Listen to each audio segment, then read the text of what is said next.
Assalamualaikum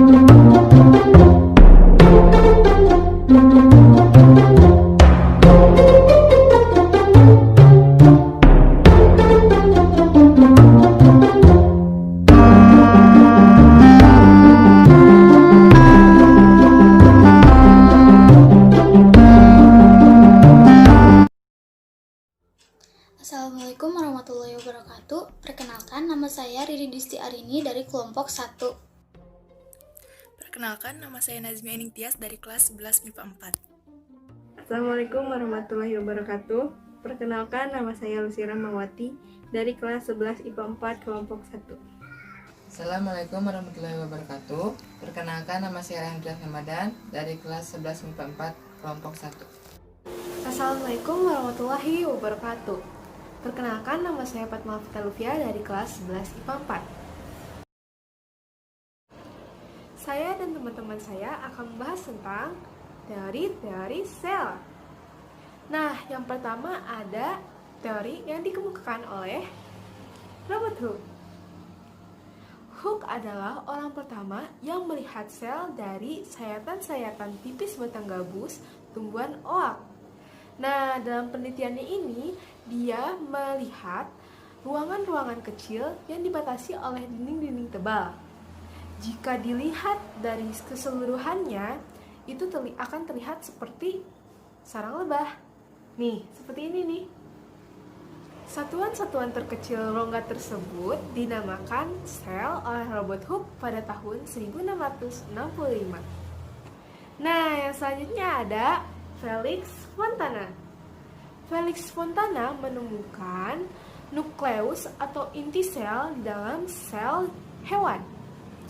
Dan dia mengungkapkan bahwa sel itu terdiri atas nukleus atau inti sel dan juga nukleolus.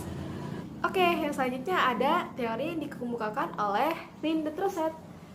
Lindet Rosette mengatakan bahwa jaringan-jaringan organ tumbuhan itu terdiri atas sel-sel. Nah, begitu pula dengan sel jaringan hewan. Oke, teori selanjutnya ada dari Francois Vincent Raspail. Pada tahun 1825, Raspail mengatakan bahwa sel itu pasti berasal dari sel yang sebelumnya. Robert Brown merupakan orang yang pertama kali menyatakan bahwa nukleus merupakan bagian dari suatu makhluk hidup. Berdasarkan penelitiannya, telah diketahui bahwa inti sel selalu terdapat dalam sel hidup, dan kehadiran inti sel itu sangat penting. Matthias Jacob Selden melakukan penelitian kepada tumbuhan. Setelah penelitian itu, ia menyimpulkan bahwa suatu satuan terkecil dari tumbuhan adalah sel. Theodor Swan melakukan penelitian terhadap hewan. Setelah penelitian itu, ia melihat bahwa tubuh hewan juga terdapat banyak sel. Johannes Purkinje menemukan istilah protoplasma atau bahan utama. Ia meyakini bahwa kunci untuk mempelajari sel terdapat dalam protoplasma. Sementara itu, Alexander Brown menyatakan bahwa sel merupakan unit dasar kehidupan. Adapun pengertian sel menurut Hugo von Moh. Beliau adalah seorang botani Jerman dari Stuttgart. Pada tahun 1846, von Moh menyatakan bahwa protoplasma adalah bahan hidup kehidupan yang merupakan substansi hidup pada sel. Substansi yang dimaksud adalah protoplasma. Selanjutnya pengertian dari Rudolf Virchow. Beliau adalah ilmuwan yang berasal dari Jerman yang mempelajari reproduksi sel. Pada tahun 1855, Virchow mengatakan bahwa sel-sel merupakan mata rantai terakhir dalam rantai besar yang membentuk jaringan, sistem, dan individu.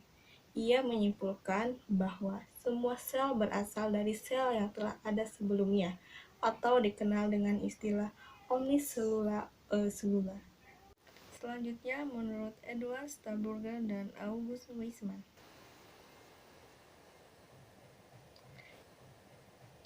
Edward Stallburger adalah profesor Polandia Jerman dan salah satu ahli botani pada abad ke-19, sedangkan August Weismann adalah seorang ahli biologi evolusi berkebangsaan Jerman.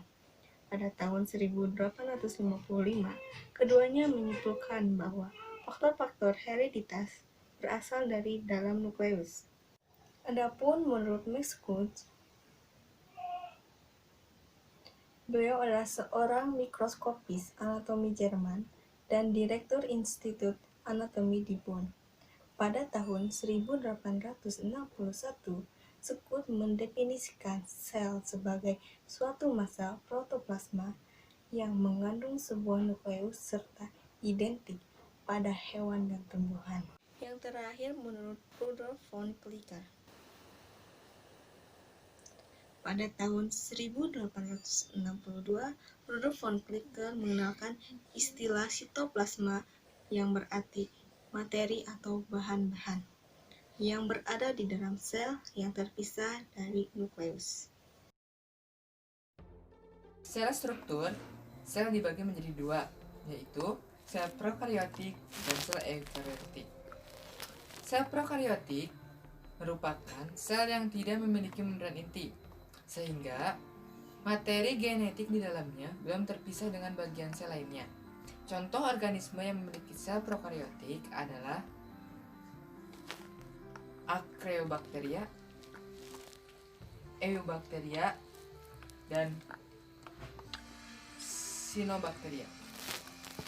Selain inti sel, sel prokariotik memiliki dinding sel, membran plasma, ribosom, plasmid, dan organel pergerakan. Yang kedua, sel eukariotik.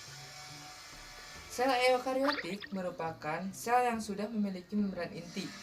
Hal ini terbukti dengan sudah terbungkusnya DNA serta RNA dengan membran inti, sehingga terpisah dengan organ sel lainnya. Ukuran sel. Sel memiliki ukuran yang sangat kecil dan berbeda-beda. Secara umum, sel memiliki ukuran antara 5-15 mikron. Ada juga yang menyatakan bahwa ukuran sel adalah 10-50 mikron. Sel darah merah memiliki ukuran antara 7-5 mikron. Dan ada juga sel yang paling besar adalah sel yolk atau kuning telur. Sel ini memiliki garis tengah sampai 10 mm. Ada juga sel yang paling kecil adalah sel bakteri. Sel ini tidak bisa dilihat oleh mata tanpa alat bantu seperti lup atau mikroskop cahaya. Terima kasih.